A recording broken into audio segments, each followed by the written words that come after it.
Ladies and gentlemen. I'm having deja vu, man.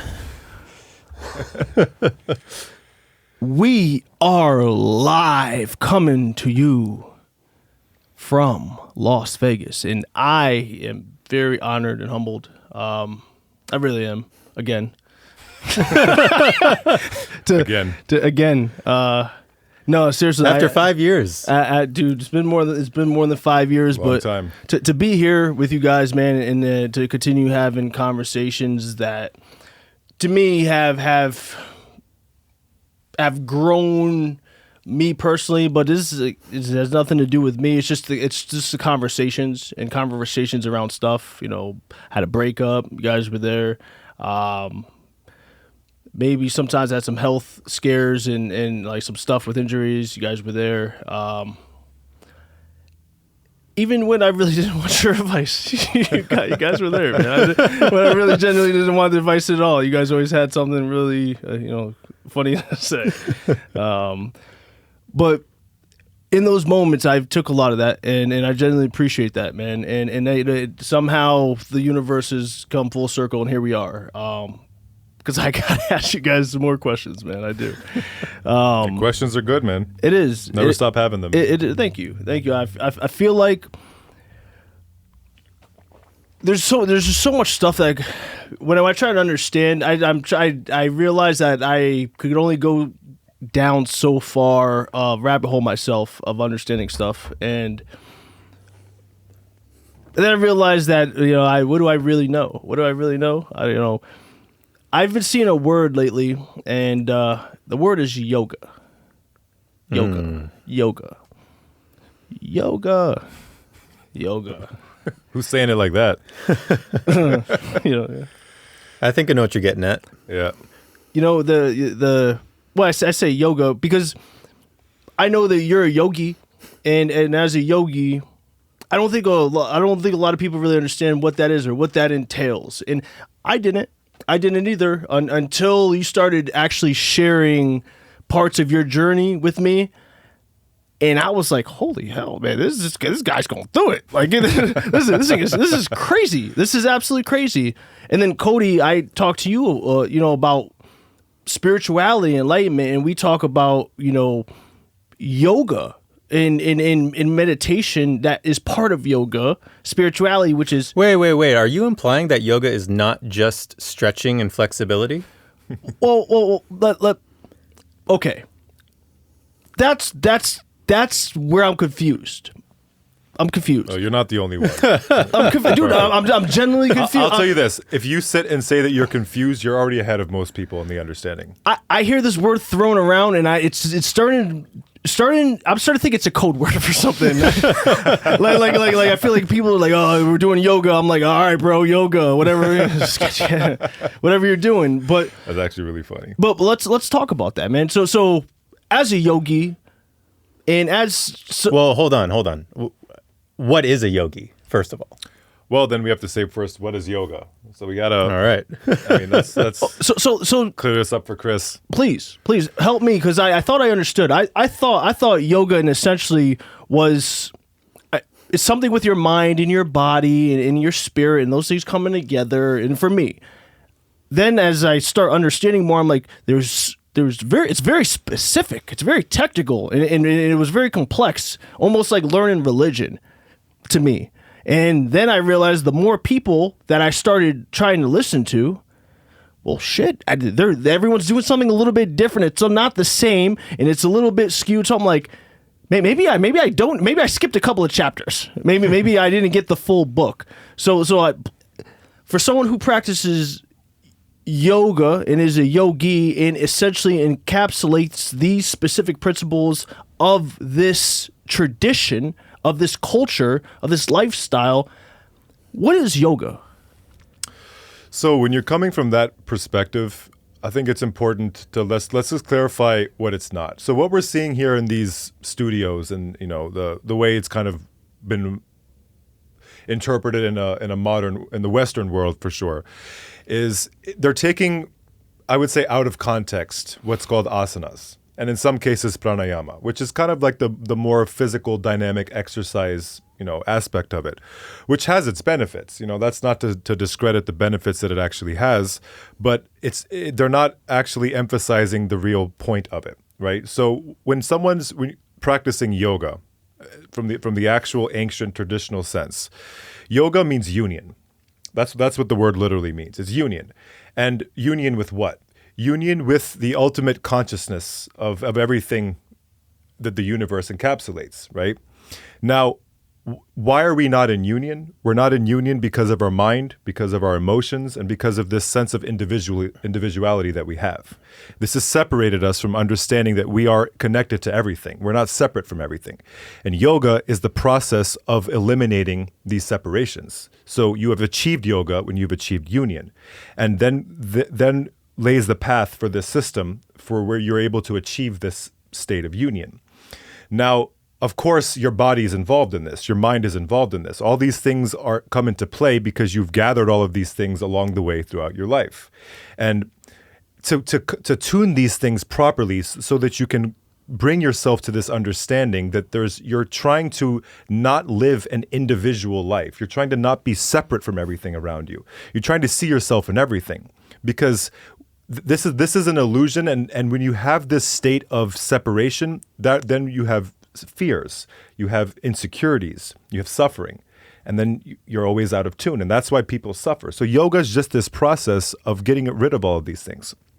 In fact, if you go into the Yoga Sutras, right, Patanjali had described yoga as yoga chitta vritti nirodha, which means yoga is to sever the fluctuations of the mind. And it's because that's what the problem is. It's the mind that's creating these delusions that you have.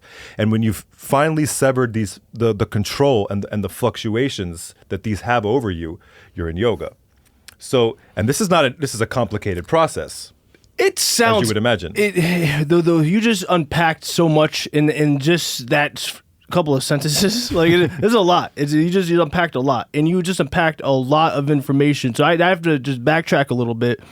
Because you threw out some words, and I was trying to define those and then memorize them. Then you were on to some other words, but specifically words which let's backtrack to where did this originate from? And so, if you really want to be realistic about it, it's not something that originated from. It's not a process of learning. It's a process of unlearning. So it's what you have gathered that's confused you, and the truth exists regardless of whether you know it or not. So the unlearning the things that have caused the delusion is really what you're trying to do here. You're trying to deconstruct, not construct. So I'm trying to deconstruct the noise in my matrix. Exactly. Okay. And then you're getting closer to achieving yoga. Once you've achieved this, you don't need yoga. Yoga is the path. Yoga is the tool system to get to this place. Then you get there, you don't need it anymore. It's to train yourself and deconstruct all of this nonsense you've accumulated through this life. And that's kind of what it's all about. Otherwise, you don't need it. So it's the delusions you've created. So I have a kind of a question going back to something that you mentioned about finding ultimate union with the ultimate consciousness. Now, I had come across some information of something called the individuated God self and the unified God self. Mm-hmm. And I'm wondering if these two concepts fit within what you have learned out in India with your guru. What do you mean by individual or individuated God self? Yeah, so explain those. So I think it's a more localized individual connection with divine union from within yourself, as opposed to this grand thing that a lot of gurus in the East try to skip their disciples ahead and try to unify with everything around them.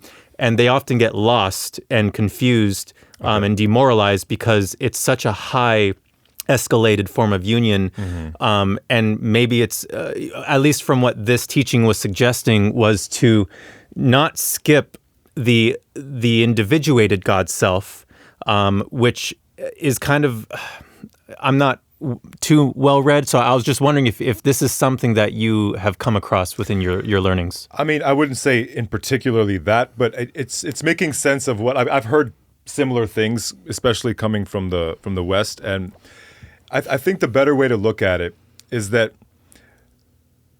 as you're approaching this concept, there's many different paths that could be followed within yoga. This is where it can become complex to someone, especially when they thought it was just stretching, right?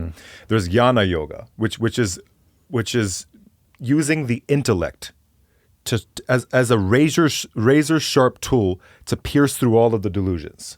Now, this is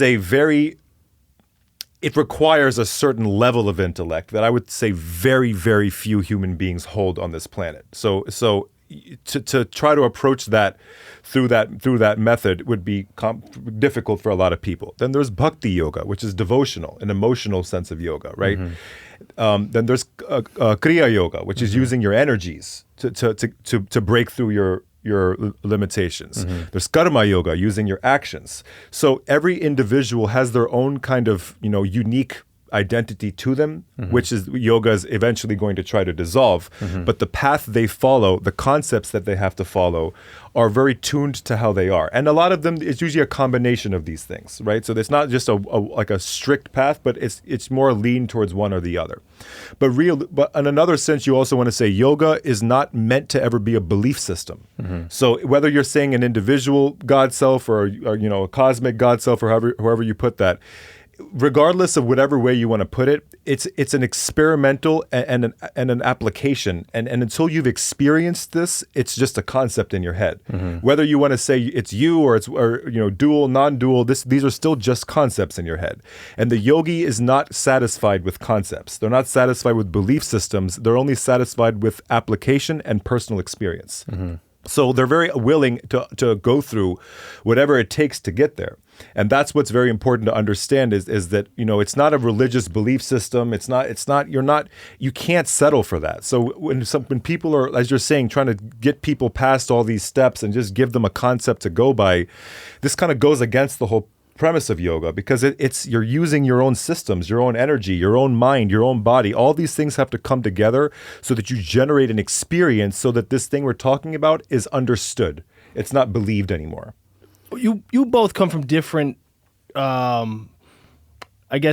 experiences of yoga, different tenures, different parts from yoga. Like you guys clearly, have different paths, but yet you understand the word yoga. What are some misconceptions for someone who has never done yoga? Well, out the gate, it's just stretching, and I see beer yoga and goat yoga. There's Bikram yoga. There's a bunch of crap. Especially in the West, they've taken a small sliver of what Shiva kind of explained to us, and have just compartmentalized it into an exercise or an athletic, physical action or activity. And I think that's really the main misconception of what yoga is. People just go into a hot yoga studio and move their bodies in multiple positions, or the asanas that he described, and they think that is yoga and that they're going to have some sort of divine transformation. Now, there is, that's called hatha yoga, and hatha yoga is yoga of the body, if I'm not mistaken, and it's about geometrically aligning yourself with the natural geometries of the cosmos. And so if you can align yourself geometrically and strengthening the body, like I'm sure Shiva can give us, a lecture on the importance of having a strong, solid foundation of a body to handle the amounts, the energies that you will curate during Kriya Yoga, for instance, to heighten your level of consciousness and to move that energy up your spine into your crown, and to handle the cosmic energies that flow through you during these Kriya practices, or even tantric practices, which maybe that's a little bit too complex to go into. But so it's about creating a strong foundation within the physical and energetic bodies that we have. And I think it'd be good for us to talk about why are we compartmentalizing bodies? How many bodies do we have? That's actually a good topic. So Can I also add a second question to that? So how many bodies, but how much of yoga is movement? Because you're talking about movement. Life is movement. Life is, okay, but specifically yoga. Because he just said a lot about encapsulating bodies and then getting your body. Well, I was talking about just one specific aspect of yoga, which is hatha yoga. That's what I'm saying. I'm just trying to understand because I don't know I personally just don't know all that sides of the yoga because I movements. Okay. Well, so he mentioned you have karma yoga. You have the devotional yoga. Which one was that called? Bhakti yoga. Bhakti yoga. Yeah. So there's different forms as he mentioned. Yeah. So it's not all like. Yes, everything in a sense is movement, and that's the Shakti aspect of all of this. It is the divine feminine, the movement, paired with the opposite, which is Shiva, at least in the Hindu mythology, and how they represent the energy, the cosmic energies, right? Yeah. So, okay, let's unpack all of it. So, because I understand, because where you're coming from is actually it's very common, and I think it is valuable because a lot of people are driven towards it because. In some sense, you could also say it's the user manual for the body, for the human experience, the mind, the body. So, right. First of all, to understand what's going on within your system, to bring everything into your awareness, and to be able to use it in a way that's generating the best experience you can have of your life, right? So you have your body, going into the bodies he was talking about, right? So they explain 3 bodies that you have, and they can be further broken down into 5. So to actually let's go straight into the 5. The physical body that you have is called the Anomaya kosha, right? So this is Anomaya kosha. This is what you've gathered through the elements, right? So this is easy to understand, touchable, tangible, hatha yoga, right? Behind that is the Manomaya kosha. This is the mental body, right? So this is where all your thoughts and all your how you process your daily things going on. This is where all our chatter takes place in our mind. Then you have your Pranamaya kosha. This is the body of your prana, right? Now this is now where we start entering a place where we're entering more subtle dimensions of the body, that bringing these parts into your awareness gives you more capacity to generate a better experience, and it helps you understand what is the texture of life that is kind of behind the veil of all of these material things we see. Prana is the energy that's connected to our breath, right? So when we breathe in prana, not just oxygen. We breathe out. This is the relationship. So it's like we're breathing in life, and we're leaning into death as we exhale, and bringing this process into a conscious experience and touching the energy of the prana. It's a whole nother dimension of life, right? And understanding this is understanding a whole nother part of yourself, and purifying this, knowing how to eat, knowing how to think, knowing how to speak, making sure this is taken care of the way we all take care of our bodies. Like, we all go to the gym, we all eat healthy, we all have a conscious kind of understanding of taking care of the body, but knowing more of these dimensions, we have to take care of them the same way. If you're ignorant to them, that doesn't mean they're not affected by your ignorance. It doesn't mean just because you're smoking and eating shitty food and exposing yourself to all these things that are toxic to the prana, it doesn't mean it doesn't affect you. It just means you don't know it, right? Then you have your Vijnanamaya kosha. This is where you hold kind of intuitive wisdom, right? This is where, like, it's not thoughts, but it's kind of wisdom would probably be the closest word to it. It's not chatter in your mind, but it's information and knowledge that kind of guides you. Kind of like in the West, we say trust your gut. Yeah, that would be. It's that intuition. Intuition. Okay. So when you say intuition, and I think of like scripture and God, because you would want to trust the scripture and the word of God, right? Was that not? Those concepts are meant to, in a way, purify the mind, purify the energies. Like, as you bring the scriptures, the philosophies, and like you're trying to purify the mind, because the mind is what's torturing us, really. It's the mind. It's causing imagination. It's causing all memory. We're using the mind to torture ourselves all the time, and that's why everyone's suffering. Like, animals aren't suffering their mind. No, we were given such beautiful facets to use, and it's such no other creature that we see has these capacities, and we're torturing ourselves with them. Why? This should be used for our expansion. It should be used to transcend as to the highest capacity that life has to offer, but we're sitting and struggling because of it. Why? Because it's not purified. There's crap. We've gathered crap. And that's why, going back to what I said about how Patanjali explained yoga is to stop this. Yoga is to stop the chatter in the mind. Because as soon as you stop it, you see more. Everything is experienced. Everything about life is so much more perceivable because you're not just mind fucking yourself all day. Okay, so So you guys are clearly, this is not your first rodeo when it comes to yoga. Where'd you start? Where did it click? One day I've got this. I don't think that's how you should look at it. It's not one day that it clicks. It's more of an evolutionary process of understanding. Okay, then when did you want to take that first step towards your process? Do I go into this? Please. Yeah. All right. Well, I'm not going to give too many specifics, but my introduction was with mushrooms. Okay. Shiitake, lion's mane. What are we talking about? The psychedelic mushrooms. So it expanded my consciousness. It opened my perception to higher realms of consciousness. And before that, I've been an atheiist my whole life. Hardcore atheist. I remember you. Yes, I remember we you as had an debates. atheist. We had debates. We've had debates. I remember that. And I would debate hard on atheism.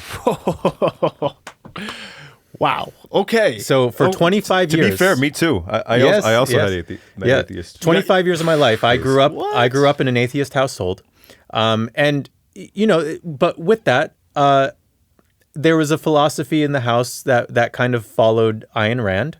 So I was exposed to Ayn Rand. Maybe you... Please enlighten me. I don't... Ayn Rand is one of the most prominent philosophers in the 19th century, 20th century. Okay.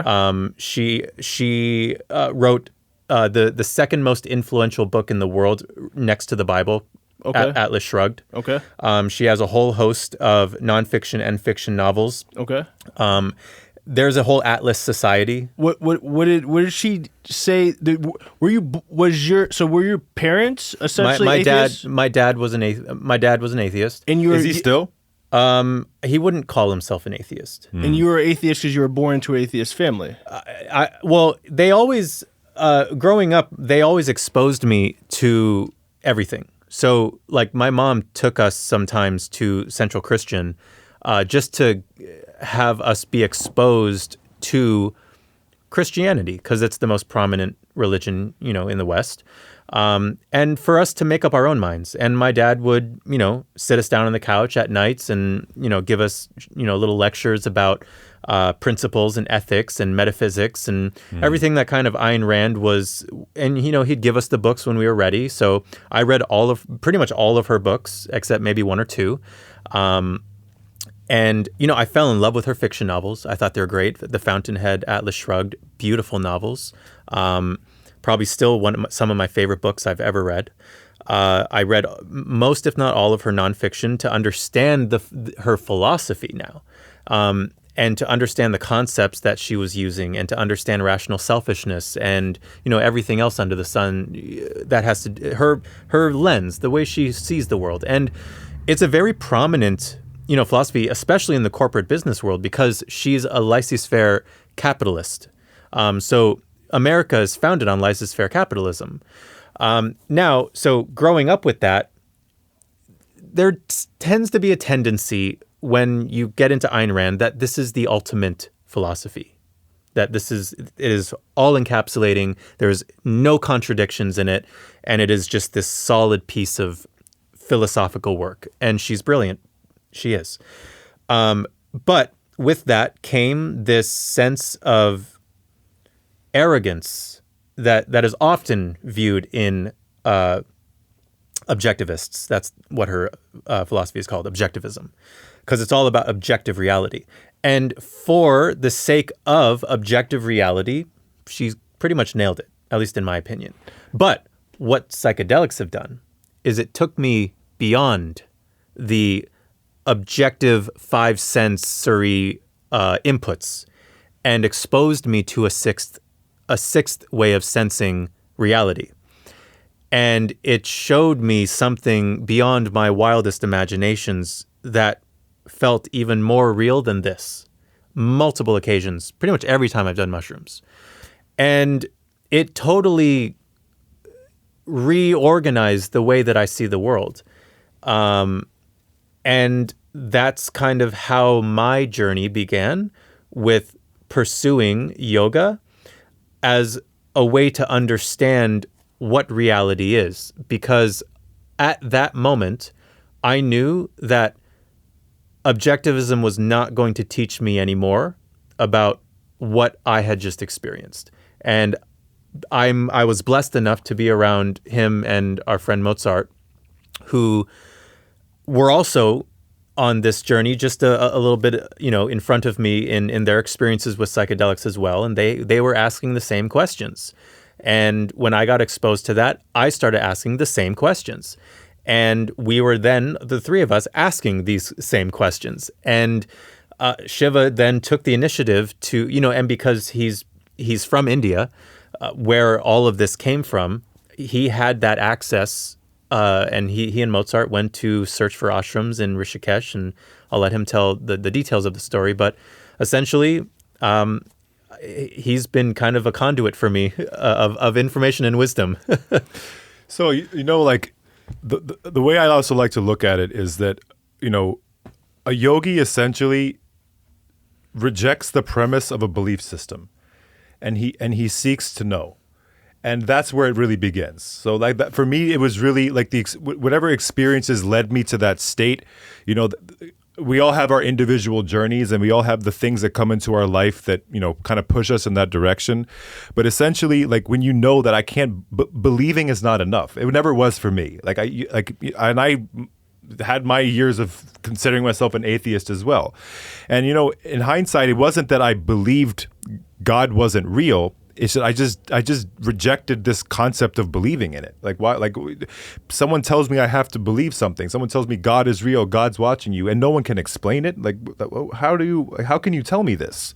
And then I was always interested in a way for me to experience this. Psychedelics can definitely offer you an experience beyond what your mind can offer you or what your imaginations can offer you.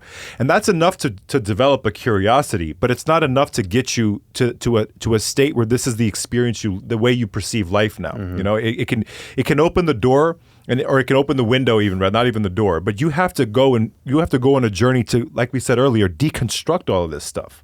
Like, maybe it shows you what's beyond your mind, but as soon as the trip is over, your mind is still there. It's impacted, but it still exists. And now it's your responsibility to now deconstruct the mind and get rid of all these accumulations and impressions and ideas that your ego has gathered and accumulated through all this time, and allow yourself to flow in a way where you can experience that you're not just alone and everything else is the universe. It is all one thing. And that doesn't discredit the beauty of the experience of being an individual. That's also a beautiful experience, but understand it's temporary. And understand the eternal reality of that there is oneness. And then you eliminate fear, you eliminate insecurity. These things are naturally eliminated. And this is where the journey of yoga begins. Maybe someone may not realize they're on the journey of yoga, because yoga is the term we're using to understand what this is. But in a way, as long as you're on that trajectory, you are a yogi too. Like, this is what you're trying to achieve. You're trying to achieve mastery over the self, mastery over the mind, mastery over the intellect, and then get to a place where you're able to break through all these limitations. And then somewhere along the way, you might look over and realize this is what the journey of yoga is all about. And until then, it may start at a yoga studio. It may start in some little class somewhere. Like it might start with mushrooms. It may start somewhere, but it's only when you're willing to take the responsibility and strive and not settle for comforts, not settle for petty justifications. Just understand that this is obviously going to be a process to get through all of these things, but you're excited about it. You're willing to. You're going to do it with grace. You're going to do it with joy.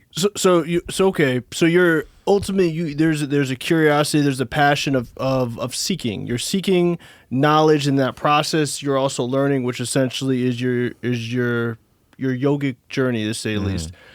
As you're going down this journey, and maybe you try psychedelics. And you have this experience, but when I think of just the word psychedelics, as I was a kid coming from a Western civilization, I was told psychedelics will probably lead to crack cocaine. I think that sounds extreme. That's right? a giant misinformation campaign. It's your drug. Your Isn't that why you're here in Vegas? Diversity and Yeah, inclusion. that can be tracked back to a fight. Actually, I was just watching an episode of Joe Rogan, and they were talking about how back during the Nixon era in the 1960s during the hippie movement, acid was introduced as an anti-war kind of implementation into society to get the public to unify against the war party. And then the Nixon administration waged war against the hippies and made acid illegal, mushrooms illegal, all these things, these psychedelics illegal, because it was the public was kind of awakening too quickly to the perception that, why are we going to war? And so they waged war against psychedelics, and they called them, class 1 drugs. I think that's the terminology.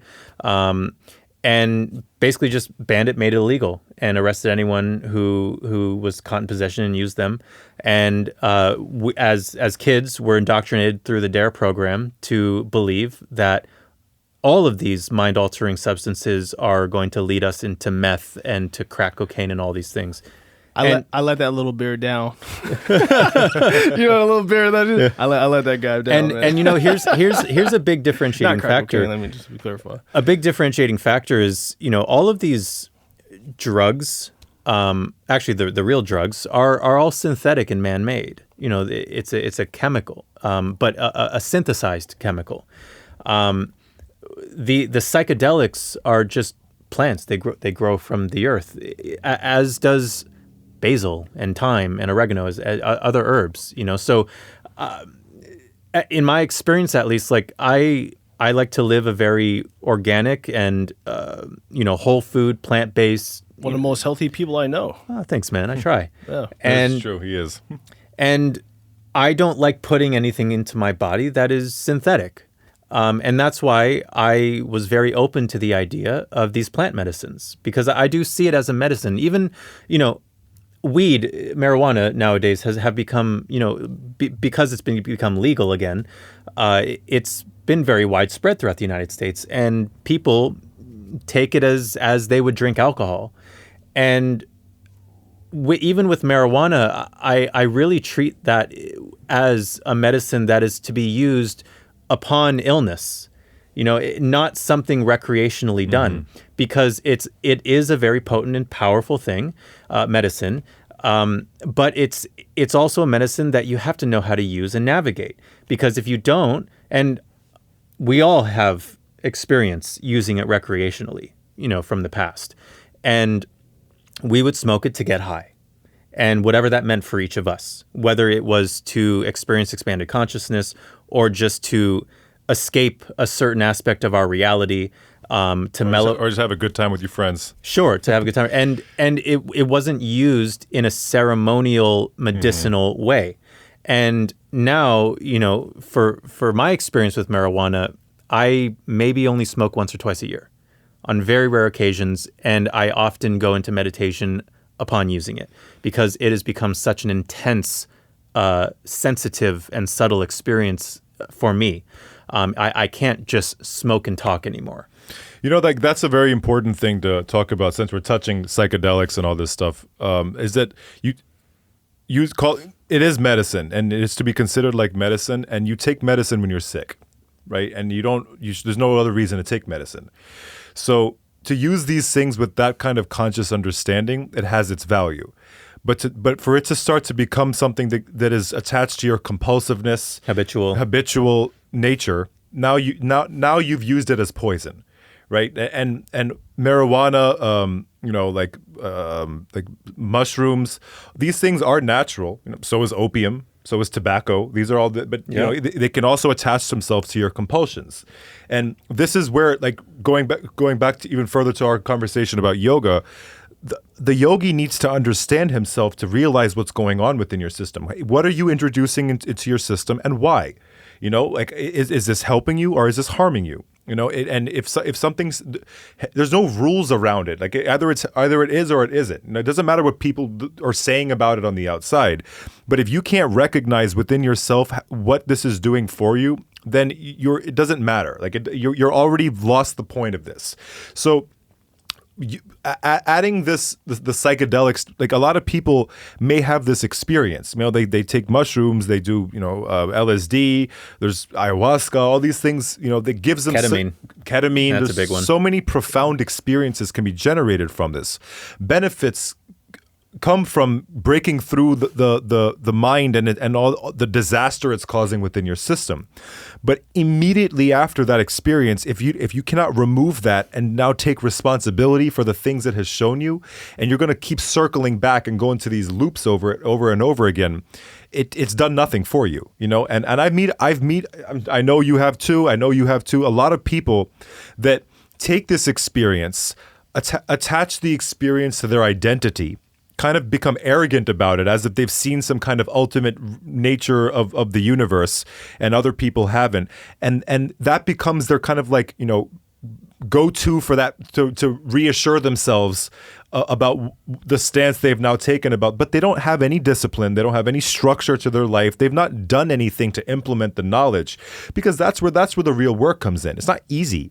Just because you've had an experience where you've broken the boundaries and the walls you have around yourself, and seen something beyond it, now you have to do all the work required to deconstruct that. The substances are not going to do that for you permanently. The walls will come up very quickly again. So it's got to be a lifestyle. You got to put this into a lifestyle daily. Think of it like this. Think of it like your mind flows like a river. And yoga's trying to change the course of the river, right? And that doesn't just happen. Like it has to. You have to, over time, have it flow in a different direction. And psychedelics will show you this is possible, but they will not change the course for you. Mm-hmm. This will only happen with your own effort. Until you're willing to strive and dissolve and sacrifice your entire self for this process, you're not going to get anywhere. And whether you realize it or not, you're going to keep going in loops. And these are these karma loops that everyone finds themselves in. And as long as we're in motion, we feel like we're making progress.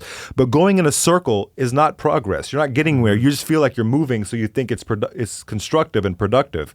But you keep circling back to the same position. So what's the value? And I think this is the differentiating factor between someone like a seeker on that path who has these heightened experiences and then knows that they need to take responsibility in integrating the experience into their daily life, versus someone who rests on the laurels of the fact that they had the experience, they have a perception, and then it's become a spiritual ego. Mm-hmm. But that spiritual ego person is just running around in the circle, like he said, who's taking no responsibility and not remaining curious to integrate the experience into something that can be achieved in a sober state. Okay. So as you guys are saying that, I'm naturally a visual person, and I have these things that my mind goes through, and the way as I'm relating this, so I can kind of store this away better, is I relate this to like someone trying to work out. Mm-hmm. Someone trying to exercise their body physically. Why? Because it's something physical, I could see, tangible. But the process of a New Year's resolution. If someone wants to start something, and they go in there, they lift one weight, they don't come back consistently. Mm-hmm. They come back one day at a time. Mm-hmm. And they're really wanting this six-pack. They want a six-pack. Mm-hmm. But they go there one day at a time. Do some weird workouts. You know, they're moving. Mm-hmm. Mm-hmm. But they're not getting there. They're not getting there. They're not getting to the goal that they're trying to do, and that is to essentially get somewhere. Maybe there's a disconnect, yeah? Well, in my experience, these kind of people that you're talking about often rely on the dopamine hit of saying, I'm going to go do this. And then they're being pushed forward through life by that excitement and by that thought and invigoration of that thought that I'm going to do something. And not really comprehending that this needs to turn into a discipline, a lifestyle change. But they're only operating on that temporary dopamine hit. So they go and do that first workout. They feel really good about it. And then they get that dopamine hit. They're feeling great about themselves. They're like, oh, I went to the gym. I'm following that resolution. They wake up the next day. Oh, you know what? I did some good work yesterday. Let me go tomorrow. I'm busy today, and blah blah blah. And then the next day rolls around, and they're like, and they make another excuse, and then another excuse, and another excuse. And so by then the dopamine has crashed. They don't feel that invigoration anymore, and maybe they've moved on and they got distracted, and now it's just another failed promise to themselves. And they no longer care about the six pack. And so now this can be applied to the fact that the true test here is, do you have the discipline and diligence and strength to walk through the storm, regardless of how hard the rain is coming down? Can you keep walking through the thick and thin of it all, and push through the challenges, because you're focused on that destination, that goal, right? Can we just? You're saying something right now that I'm resonating with very, very much, and that's motivation versus discipline. And people are motivated to do stuff, yes, but they're not disciplined to continue. It's the application of the action. So it's taking that motivation and putting it into action. And I think that's where a huge disconnect for a lot of people happen. Is you can be motivated all you want, but unless you know how to turn that motivation and put it into action and repeated action, you're not going to reach your goals. So to put this, to expand on that, actually, one of the prominent known deities in the not the yogic system, I'd say the Sanatana Dharma Hindu system is Shiva, right? And Shiva's tool or his weapon is his trident. And a lot of the schools of thought identify as a symbol of three prominent powers that can bring something into existence. It's Ichha Shakti, which is the power of will, Jnana Shakti, which is the power of knowledge, and Karma Shakti, which is the power of action. Will, power, and action. When these three things come together, something can happen. You take one of these out, there's a distortion. You take knowledge out, and you have will and action. That's a disaster. With no knowledge, no clarity, and you're putting will and action, problem. Knowledge and will with no action is what? Theories in your head. Nothing happened. Knowledge and action with no will can easily be broken. So and only when these three things come together will something really happen. Something profound can take place with these three things. So say you do have the motivation to go, and it turns into more than motivation. It turns into discipline. You're walking through the rain. You're going walking the walk. How important is it to get guidance and mentorship? Because you're only going to go as far as you need the knowledge. Correct. Yeah. So if you're starting and you have it, you're going, bro. You're putting it in. You're doing the work, and you just don't know where you're going. Well, I'll speak from my experience because I didn't have the same ease of access that Shiva did here, with going to these places and seeking out the things that he sought out. So what I did instead is, when I initially burst forth into realization, I felt like, okay, cool. My whole world has changed. My whole perception of reality has changed. But I feel as lost and insignificant as ever. And I don't know where to turn. I don't know which direction to walk in. It's like the world became so much bigger in an instant. And now, instead of having this carved path in front of me that has been conditioned into my psyche from 25 years of life at the time, that was all coded over. It's like you're snowboarding down a hill, a slope, and you keep going down the same path, and so the path keeps getting carved out deeper and deeper and deeper, and it becomes easier to follow that same carved path and to create new ones. Well, that essentially got a fresh coat of snow over my life, and I no longer felt like I was I could follow that same carved path, because there was no path anymore.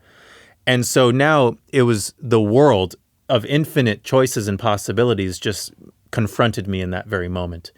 And so naturally, the curiosity that I have and the passion and the motivation to, I need to really figure this out. I need to figure out how to live and to be a human being and to walk with wisdom, and my curiosity was just a natural state, because when the world opens up to you in such a massive way, it's like, oh, I need to know more. I need to know exactly what's going on here.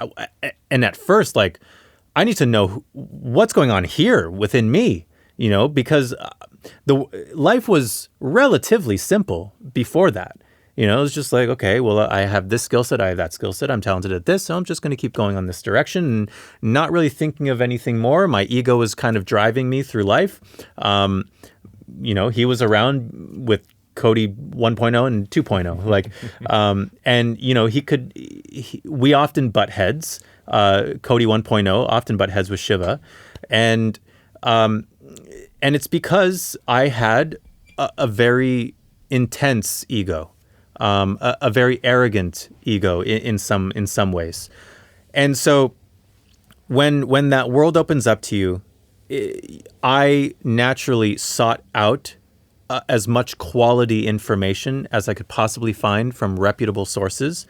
And so, one source that I really got introduced to by Shiva and Mozart was Sadhguru.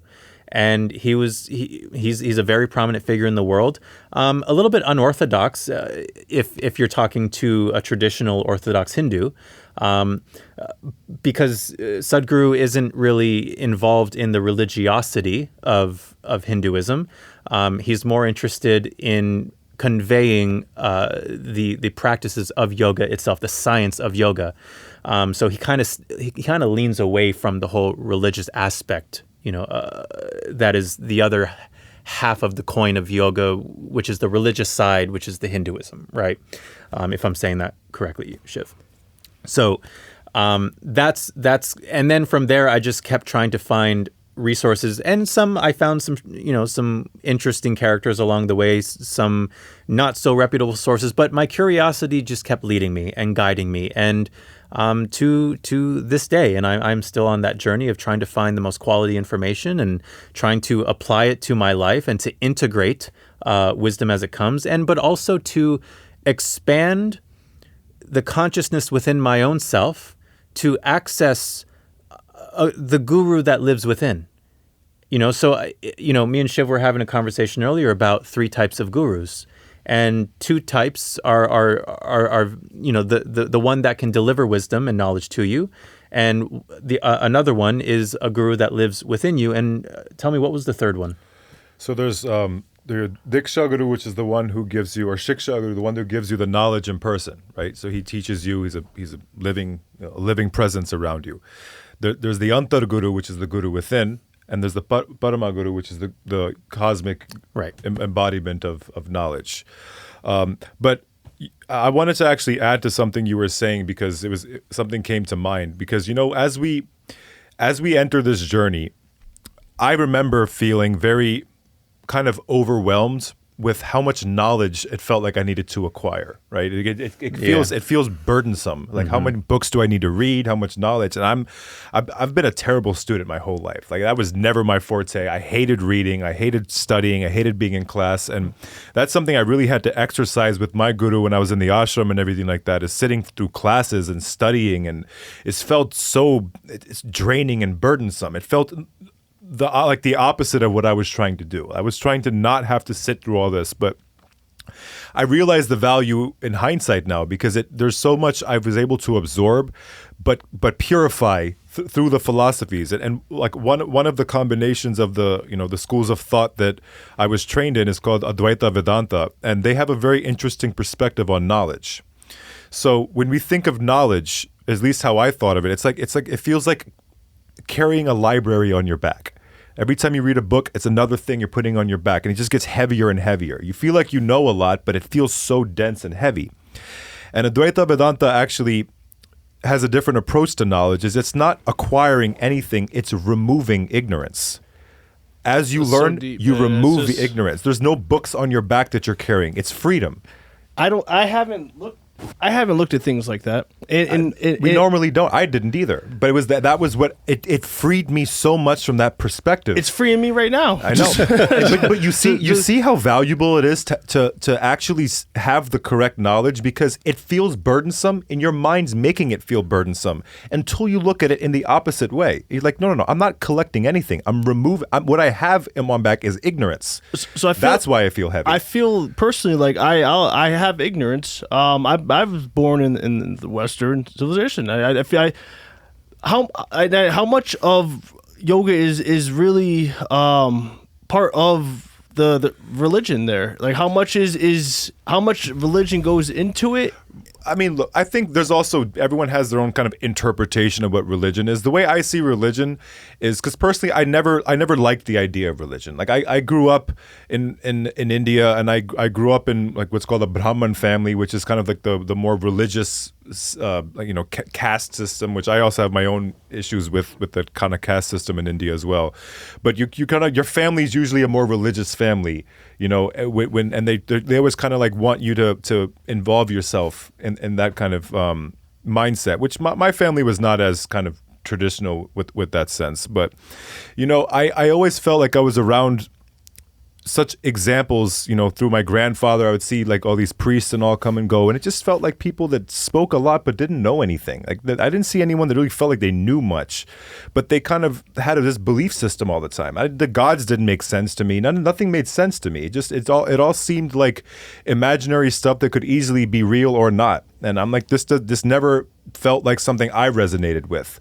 But as I learned more, I understood the purpose of the statues, the purpose of the mantras, the purpose of the rituals. All of these things had such a potent, valuable reason behind them, which I then later realized most people practicing don't understand themselves. Because this is the thing. You can practice all of these things. You can say the mantras, you can do the rituals, you can do the practices, you can study the scriptures, and you can do that thing I was saying is collecting books on your back. But then it's just the ignorance still exists. You're not wiping the windshield. You're not looking at life with clarity, because knowledge is good, but knowledge only becomes wisdom when it's applied. And if you're not applying all the knowledge you have, and you don't have this kind of mindset of removing all the ignorance, because you have to accept the ignorance too. Like that's the first part, is you have to be humble enough to realize I don't know anything. There's more about the universe. There's more about life. There's more about the nature of existence that I don't know compared to how much I do know. And that's such a tremendous possibility. We're so reluctant to accept that to ourselves. Like, okay, I don't know this, I don't know that, but we don't know most things. Well, take a look at the society that we live in. It's so predicated on what you do know, and you get ahead by convincing people that you know something about something. Exactly. And as long as you're convince others that you know something, your ego is very, very comfortable convincing itself that it well, it's rewarded too. It's rewarded by society. I know something. There you go. I know. Congratulations, man. Thank you. You're a cool guy. That gives you reputability. Thank you. I know yoga is a multi-billion-dollar industry. That's the problem. It's become quite an industry at this point. So is that a good thing or a bad thing? Well, look, if the goal of become like yoga to somebody is profit, then I think that speaks for itself. Like, I mean, that should never be the issue. Now, I personally, I'll confess, I always had a huge issue with how money was involved in this spiritual process, and it took me a lot of understanding and kind of wrestling with this because I feel like I've never been driven by money in my life. Like it's honestly, I would almost say sometimes one of my biggest flaws because it puts me in really shitty situations in life sometimes. I'm not inspired by it. I'm not driven towards it. I never have been. And because it always seems like a point of suffering for people. And if they don't have it, they suffer. If they have it, they're insecure and they're afraid. It just never seemed to bring joy and peace to people. And it's always one way or the other. So when you're actually looking into the deeper nature of life, money seems to be such a nonsense subject to me. And when that's the whole premise of you beginning a spiritual path to make money and make a career out of it, to me, you're missing the whole point. But we live in a world where you need money to survive. Bills got to get paid. Well, I feel like here in the United States, I was born in the United States, and I feel like since the beginning of my life, a lot of my life has I don't want to say been focused around money, but money has always been very much a topic since very early on, and because my grandfather came from humble beginnings, and I know that. Why? Because I know he didn't come from a bunch of money. Why? Mm-hmm. He's very verbal about that. About having this wooden horse, and that how I need to be so grateful for this basketball hoop that may have cost $80, and which I was very grateful. However, I couldn't relate to a wooden horse, but that wooden horse was just as good as this basketball hoop. And it was what he was trying to teach me. He was saying you got to be grateful for everything that you have because he was teaching you gratitude, and that's a whole different. That's the key. Absolutely, but he was also teaching me about money because he was also telling me that this world works in money. It works around money. It works around your credit. It works around your taxes. It works around the support and resources for your family. Mm-hmm. It works in all of these avenues of survival, essentially, at this day and age, in modern times, and I could be very spiritual, and I could be very positive, but I could also be broke and not have those things, where that doesn't seem right, and when it just doesn't feel morally right. Because I don't think I don't feel like you're not supposed to have wisdom and knowledge and be broke. So could you help me understand that? I feel like there's something about that. So here's where it gets complicated because in some sense, actually in all senses, yoga, and especially a guru or a realized master that has to teach you yoga, has to challenge everything that you are. Has to deconstruct you, like rip your ego apart and rebuild it in some ways so that you're able to tune yourself with everything we were talking about earlier. That's a hard sell to make to somebody. Like, it's hard to sell somebody that. It's easy to sell them exercises. It's easy to sell them things that make them feel comfortable, make them feel good. That's easy to sell. So when you're bringing this into an industry where money is involved, it's difficult to say, hey, come here and suffer, feel uncomfortable, feel pain, feel all the things you don't want to feel, be challenged about everything you believe, everything that you are, everything that you stand on, be broken to pieces, and then trust that I'll rebuild you correctly and pay me for it. That's a hard sell to make. So people are inclined to keep this into that kind of, this is why we see so much, this is why the Western world has used the asanas and the pranayama, all these exercises. Those are easy things to sell people. That's an easy story. It's great. Come, you feel good. You'll always feel good after a yoga class. You'll always feel good after doing good breathing exercises. Of course you will. Learning how to meditate. These are good things and you're going to feel good. But challenging and deconstructing your identity, no one wants that, because the ego functions the way the body functions, because it's born of the body. It preserves itself. I'd like to add something to that. See, I don't think that this was an intentionality on the behalf of whoever's trying to teach yoga. I think it was a slow compromise based on the system that operates in the West. It was almost like those who wanted to deliver something with meaning to people within the realm of yoga, they had to work within the system here and compromise a lot of the facets of yoga and settle themselves with simply delivering one nugget of the piece or one piece of the pie that yoga is, in hopes that, maybe this thing will have some positive impact that will give this person something of benefit and maybe nudge them in a direction in their life to pursue the other nuggets or pieces of the pie. And that way they can continue to survive within the system here and not be washed out. And so I think it's just been generations of that ever since Yogananda came to the United States from India. He was the first one to come to the United States to deliver yoga, and his guru tasked him with that purpose. He was tasked to be the deliverer of yoga to the West. And so I think generation after generation after generation, this is just the natural consequence.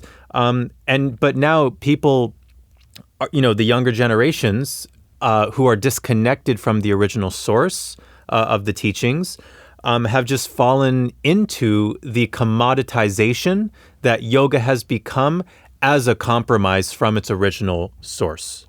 Yeah, and they have to cater to the ego and its wishes and desires to be able to sell someone something. So for someone who's never done yoga, where do they start? They start by asking themselves why would they even want to start? If they're interested, if you're interested in exercise, if you're interested in just general wellness, there's aspects of yoga that are perfectly there for you. And I never want to discourage somebody from, using these aspects of yoga for their general well-being, because you're still going to live a better life if you're healthy. If your body is healthy, your mind's a little healthier, you're eating well, you're breathing well, you're gonna already be on the right foot. Now, if you really are interested in deconstructing yourself, if you really are interested in touching higher experiences of your life beyond the mind and the sufferings and all of these petty things that we torture ourselves with, if you're truly interested in that, then you start with first accepting that within yourself and then pursuing a path which will become more and more clear to you from there of how that's going to happen. Of course, you're going to have to be healthy. Your body needs to be healthy. If your body's suffering, all of these things are not going to matter. If your mind is suffering, all these things are not going to matter. So it's really more about just aligning yourself and having an honest conversation with yourself about where you want to take your life. What is the experience you're trying to live? And then if yoga seems to align with the answers of those things, well, that was the first step. The first step really is having that desire to strive for something more, to strive for something higher. That is the first step of yoga. So say that first step is taken and you want to go for the step 2, you stumble and fall, faceplant. You will. That will be the whole journey, is stumbling and falling. So as you stumble and fall, when you get up, is there anything you should do differently? Take another step. Is there no pivot, no sweat, just right back at that? Right back at that. That's it. You trip backwards this time. Get back up. Keep going. You just keep going. That's it. That's the point. And you keep going. And as you keep going, you will realize, and I'll tell you out of personal experience, I'm sure Cody can agree to this as well. This will never be smooth. This will always have setbacks. It will always test you. It creates an endurance. It creates a resilience. That's the point, is that life will always give you curveballs. Life will always test you. It will always try you. And especially for a yogi, you're supposed to learn how to bend but never break. That's the whole, the real flexibility. It's not about putting both your legs behind your head. It's you bend but never break. And that's life. Life is never going to be a smooth process. And the yogi is never broken by life. The yogi will keep going on.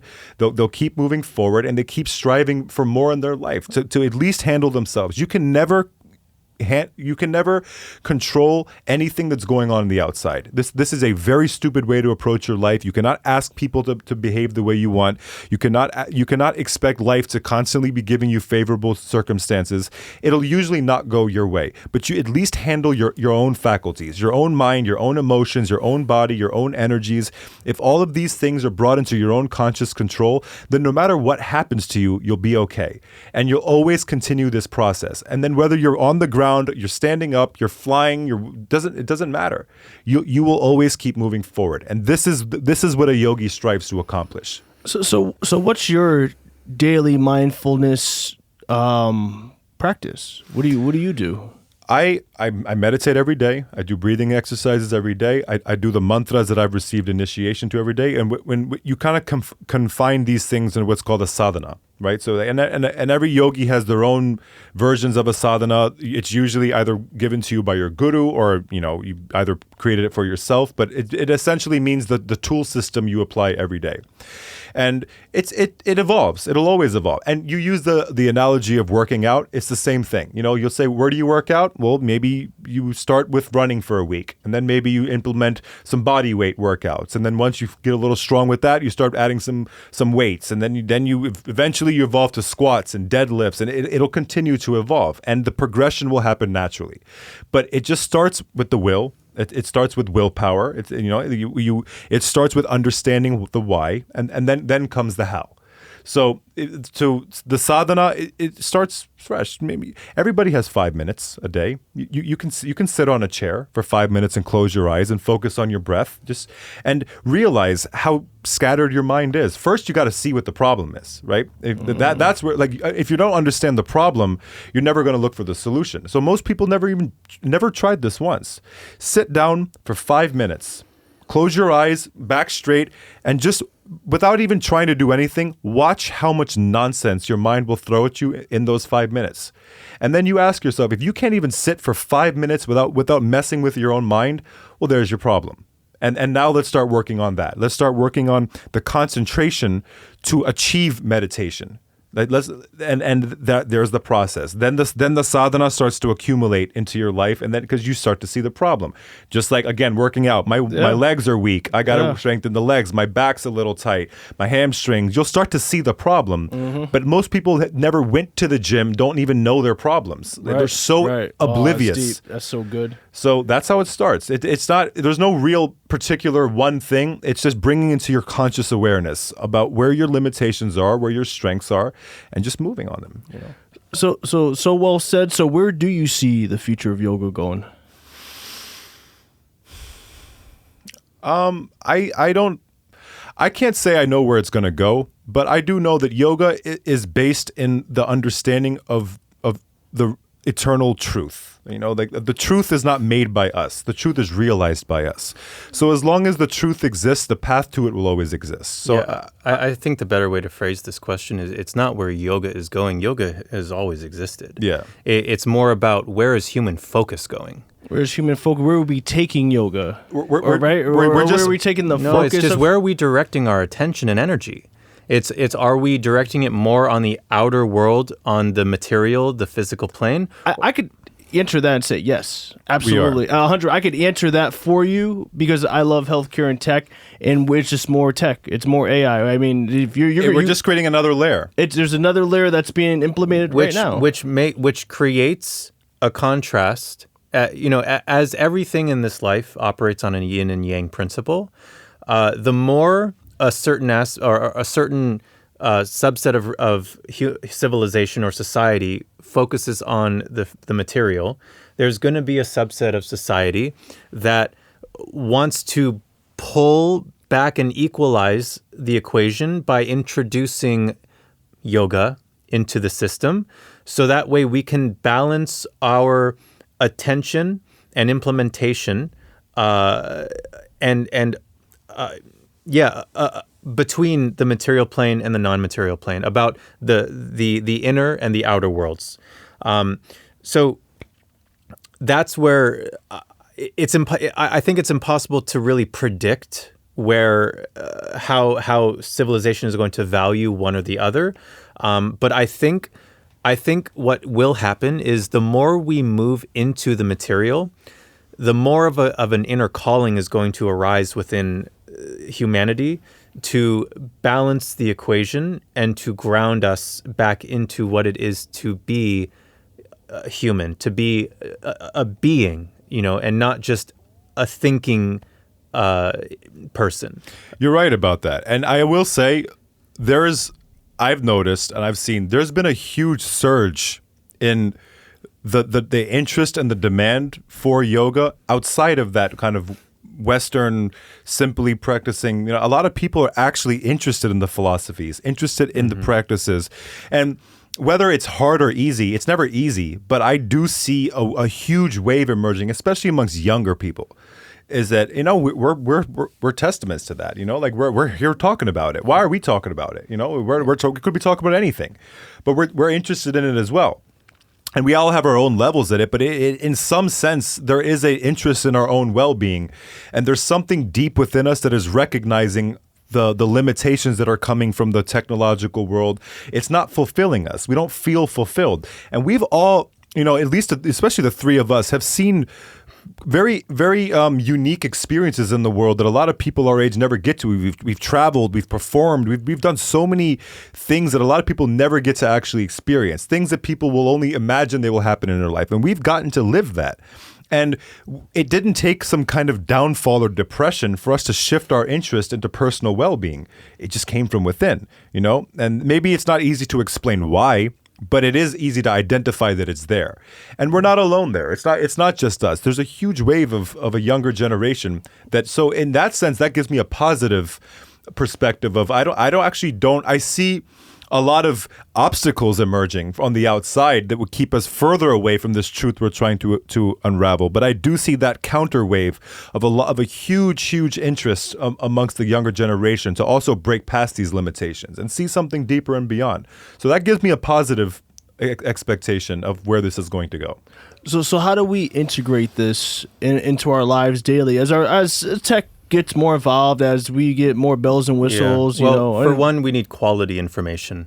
Yeah, there's a serious lack of quality information, especially in the West, and an abundance of misinformation. Regarding these practices and what yoga is, and that stems to the very fact that you are confused about what yoga actually is, because there is so much misinformation about what yoga truly is, and it's because it's become so saturated with these modalities, with these just practices that don't really dig into the core functionality and philosophies behind why are you even doing this?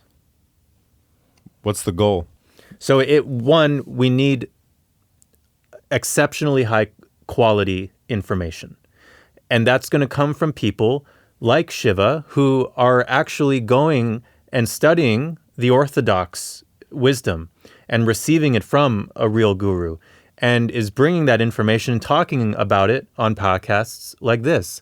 And people like him, and maybe people that don't have that guru, but they have connected to the inner guru, and who have had very deep and profound experiences about reality and have something to offer within that align itself, that who have been walking this path and validating their inner experience to wisdom that maybe a traditional guru would give someone, and getting that validated and saying, okay, so here's a correlation between my inner experience and the wisdom of a real enlightened master, and have validated across multiple sources. It's almost like applying the scientific method to your own your own subjective experience, and that's what I think is fascinating about this. There's an important thing to add there, which is something that I would say I had also had to confront, and I see the value in people that have confronted it, and I see the lack of value in people that haven't, is trying to first look for the inner guru without the appropriate knowledge, without the appropriate training and understanding, is confusing, because inside there with the inner guru is also hiding your ego, also hiding your mind, and also hiding all these kinds of justifications to get around and find loopholes in the actual things that are needed. Because the ego, like we were saying, wants to defend itself too. It wants to preserve itself, like the body does, right? Like if I pinched you or hurt you, your body will jerk away. It wants to think, no, don't hurt me, right? The ego does the same exact thing. It gets away from any kind of harm that it's done to it. So to be able to get to that place where you're able to find the Antarguru inside, you got to already have the ego and the mind well conditioned to be able to listen to it, because sometimes it will lead you into discomfort. And if you're shying away from the discomfort and you don't want to accept it, then you're going to make all these justifications and then call that your inner guru. And now it's your ego who has become your guru, which is a disaster. That is a disaster of a situation you've created, because you've now put up all barriers for anybody from the outside to give you any information. You will never accept the wisdom, the guidance, or the knowledge from an actual realized master in front of you.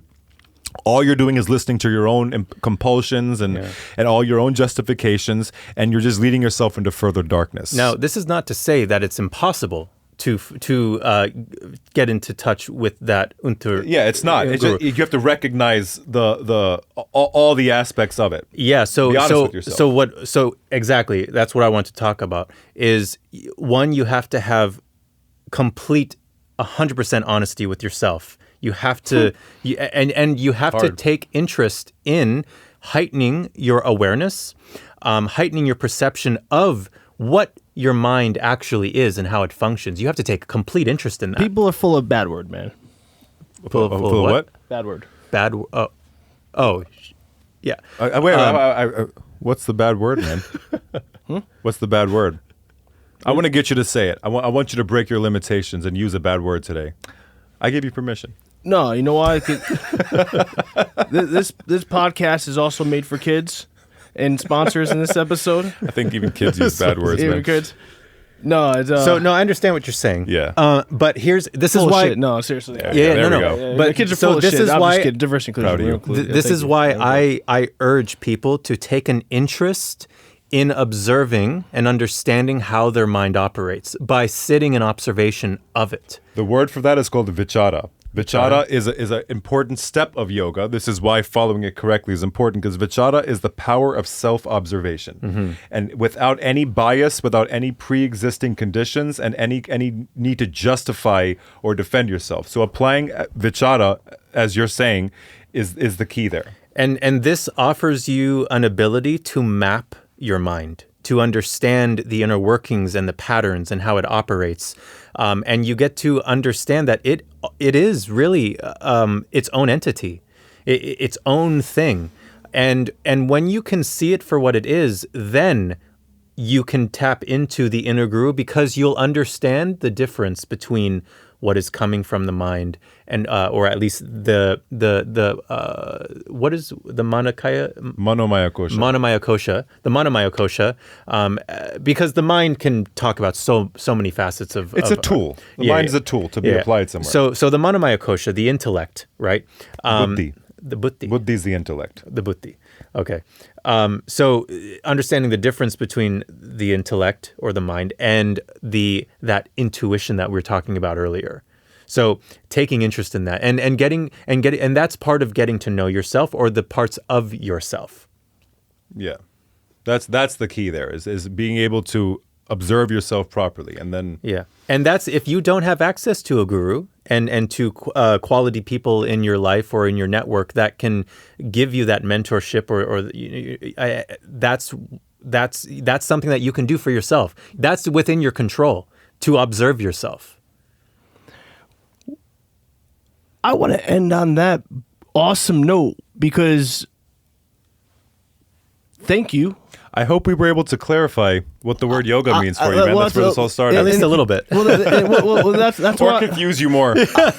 No. To be honest, I understand actually so much more. And you guys have provided so much great context in clear, precise information, because I was confused in all my Google searches and all my ChatGPT searches and all of these gurus and information and religious and all of these. It's all this information. It's so much information. It's not that it's noise.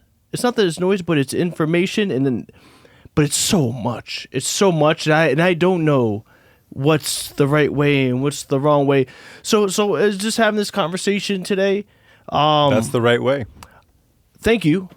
I genuinely mean that, because now, I mean, like I said, I have greatness in front of me. And I feel like you guys are just a little bit greater. You guys are a little bit greater. Man? We're just mirrors. So when you say greatness, you're actually looking at yourself. So congratulations, man. You are the greatness that you see in us.